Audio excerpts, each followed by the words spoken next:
Magandang umaga, narito na ang PTV Balita ngayon. Nagsagawa ng inspeksyon sa Agora Market sa San Juan City si Pangulong Ferdinand R. Marcos Jr. Layo nitong matiyak na walang magsasamantala sa presyo ng mga bilihin sa gitna ng pagtaas ng presyo ng mga produktong petrolyo. Ayon sa Pangulo, walang dahilan para tumaas ang presyo ng mga pangunahing bilihin dahil sapat ang supply ng pagkain sa bansa. Tiniyak ni Pangulong Marcos Jr. na magpapatuloy ang pag-iinspeksyon sa mga palengke upang maiwasan ang profiteering.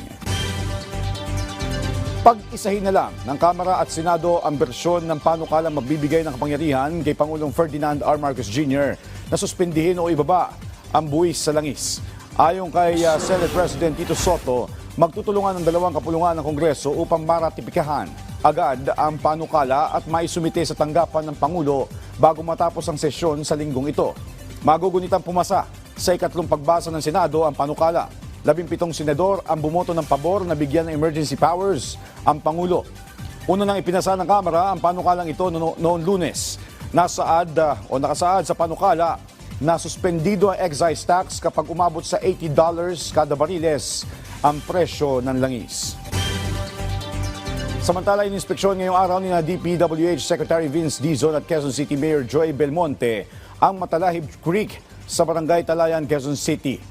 Ang hindi pa tapos na pumping station na itinayo sa ibabaw ng creek ay sinasabing ipinatupad ng walang sapat na koordinasyon sa lokal na pamahalaan at lalo pa umanong nagpalala sa pagbaha sa lugar. Batay sa isinagawang assessment ng Quezon City Engineering Department, ang Matalahib Creek Pumping Station na may inisyal na halagang 95 million pesos ay nagdulot ng mas matinding pagbaha sa komunidad. Ang proyekto ay ginawa ng DPWH Quezon City First Engineering Office sa joint venture ng St. Timothy Construction Corporation at Pilastro Builders and Development Incorporated noong Mayo 2024. Inaasahan ng mga alisin ng mga lupang nakaipon sa gilid ng creek upang maiwasan ang pagbabara at mapabuti ang daloy ng tubig. Samantala, pagdedesisyonan pa ng DPWH at ng Quezon City LGU ang magiging kapalaran na nakatayong pumping station. Muling iginiit ng Department of Foreign Affairs na nasa soberanya ng Pilipinas ang Baho de Masinloc at Kalayaan Island Group. Ito ang sagot ng ahensya sa misleading na pahayag umano ng Chinese Embassy nitong nakaraang Sabado. Ayon sa DFA, makikitang bahagi na ng Pilipinas ang Baho de Masinloc noon pang taong 1734 base sa Murillo Velarde map. Dagdag ng DFA, hindi lamang claim ang iginigiit ng Pilipinas dahil napatunayan na umano ito ng maraming panahon sa pamamagitan ng hydrographic survey at patuloy na pagbabantay ng gobyerno sa ating teritoryo. Kabilang na rin dito ang pagsira ng otoridad sa mga iligal na estruktura nakatayo sa Scarborough Shoal.